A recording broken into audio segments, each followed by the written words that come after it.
ஓம் சைராம், ஜெய் சைராம். என் அன்பு குழந்தையே, உன்னுடைய மனவேதனை எல்லாமே சீக்கிரமாகவே உன்னை விட்டு போக போகுது. உன்னுடைய கஷ்டம் எல்லாமே தீரப்போகுது.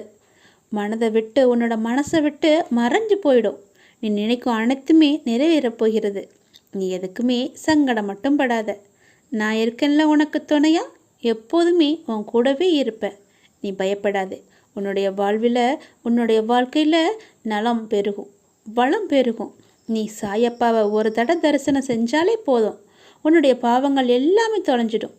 இந்த பிறவியில் மட்டுமில்லை, அடுத்த பிறவிக்கும் உரிய பலன்களை எல்லாமே நம்முடைய சாயப்பா உனக்கு கொடுத்துக்கிட்டே இருப்பார். தரிசன வழிபாட்டுக்கு இத்தகைய மகத்துவம் இருக்கும்போது 7 உலகங்களையுமே ஆட்சி செய்யும் அப்பாட்ட போய் நேரில் பேசி பழகி பணிவிடைகள் எல்லாம் செஞ்சு அருள் பெற்றவர்கள் எந்த அளவுக்கு பாக்கியம் செஞ்சவர்களாக இருப்பாங்க. கொஞ்சம் யோசித்துப்பார். துவாரகமாயி மசூதியில் இருந்து பாபா இந்த உலக ஆட்சி செய்த போது ஏழைகள் பணக்காரர்கள் வித்தியாசமின்றி எல்லாருமே அப்பாட்ட போய் சரணடைஞ்சாங்க.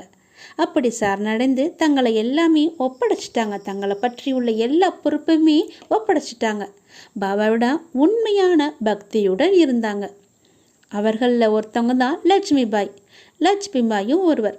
இந்த நல்ல வசதி படைத்த ஒருவர் பாபாவிடம் மிகுந்த அன்பு கொண்டிருந்தார். அவர் இரவில் மசூதியில் தூங்குவதற்காக பாபா அனுமதி அளிச்சிருந்தார். அந்த மசூதியில் பாபாவுக்கு தேவையானவைகளை எல்லாம் செய்து கொடுக்கும் பொறுப்பை லட்சுமி பாய் செய்து வந்தாங்க.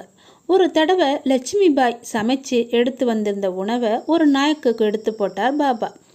அதை கண்டு மிகவும் வேதனை அடைஞ்ச லட்சுமி பாய், என்னப்பா இப்படி செஞ்சிட்டீங்களே என்று கேட்டாங்க. அதற்கு பாபா, என் பசியை போன்றது தான் அந்த நாயோட பசியும். எந்த ஒரு உயிரினத்தின் பசியையும் தீர்த்து வச்சாலும் போதும், அது என்னுடைய பசியை தீர்ப்பதற்கு சமமாக இருக்குன்னு சொன்னாங்க. இதை நீ புரிஞ்சுக்கிட்டினா உனக்கு எல்லாமே தெளிவாகும்னு சொன்னாங்க பாபா. பாபா மகாசமாதி அடைவதற்கு சில தினங்களுக்கு முன்பு லட்சுமி பாயை கூப்பிட்டாங்க. தன்னுடைய கப்னி உடைக்குள்ள கையை விட்டு 2 தடவை நாணயங்களை எடுத்து கொடுத்தாங்க. ஒரு தடவை 5 நாணயங்கள் வந்தது. அடுத்த முறை 4 நாணயங்கள் வந்தது. அந்த 9 நாணயங்களையும் அவர் லட்சுமி பாயிடம் கொடுத்தாங்க பாபா. பாபாவின் இந்த செய்கை 9 மகத்துவத்தை உணர்த்துவதாக இருந்தது. இதனால் அந்த 9 நாணயங்களையும் அவர் பொக்கிஷமாக கருதிக்கிட்டு இருந்தாங்க. சீரடியில் உள்ள லட்சுமி பாயின் வீட்டில் அந்த 9 நாணயங்களையும் அவரது வாரிசுகள் பாதுகாத்துக்கிட்டு இப்போது வந்துக்கிட்டு இருக்காங்க. சீரடி செல்லும் பக்தர்கள் பலருமே லட்சுமி பாய் வீட்டுக்கு சென்று அந்த நாணயங்களை தரிசிச்சுட்டு வந்துட்டு இருக்காங்க. லட்சுமி பாய் போல இன்னொரு பக்தரும் சாமாவுக்கும் ஒரு தடவை சாய்பாபா மிகவும் அபூர்வமான செப்பு நாணயம் ஒன்றையும் பரிசா கொடுத்தாங்க. அது சாதாரண நாணயம் அல்ல. நாணயத்தின் ஒரு பக்கம் ராமரும் சீதை லட்சுமணர் உருவங்களும் இருந்தது. மற்றொரு பக்கத்தில் ஆஞ்சநேயர் சஞ்சீவி மலையை தூக்கிட்டு போகிற மாதிரி ஒரு உருவம் இருந்துச்சு. தான் உடுத்திருந்த கப்புனி உடை மட்டுமே தனக்கு உறுதியாக கொண்டு வாழ்ந்து வந்த பாபா தினமும் தனக்கு கிடைக்கும் நாணயங்கள் எல்லாமே தன்னுடைய பொருட்கள் எல்லாவற்றையுமே அன்னைக்கே அந்த பக்தர்களுக்கு எல்லாமே பிரித்து கொடுத்துடுவாங்க.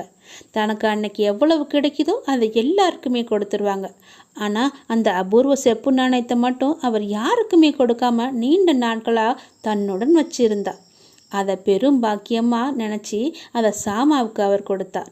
அந்த சாமா அதை வாங்கிட்டு தெய்வம் தந்த காசுன்னு நினச்சி கண்ணில் ஒத்திக்கிட்டு தன்னுடைய பெரும் பாக்கியம்தான் பாபா எனக்கு கொடுத்தாருக்கும் செப்பு காசுன்னு நினச்சி சந்தோஷமாக வாழ்ந்தார்.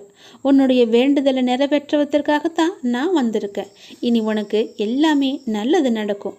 உனக்கும் இது போலவே நான் செப்பு காசும் 9 நாணயங்களையும் தரப்போகிறேன். நீ என் கோயிலுக்கு வரியா? என் கோயிலுக்கு வந்து என்னை நீ பார்த்துட்டு போனால் 9 நாணயங்கள் கிடைத்த எல்லா சிறப்புமே உனக்கு கிடைக்கும். நம்பிக்கையோடு நான் சொல்லும் வார்த்தைகளை எல்லாம் பின்பற்றி என் மேலே நீ நம்பிக்கை வச்சு என் ஆலயத்துக்கு வா.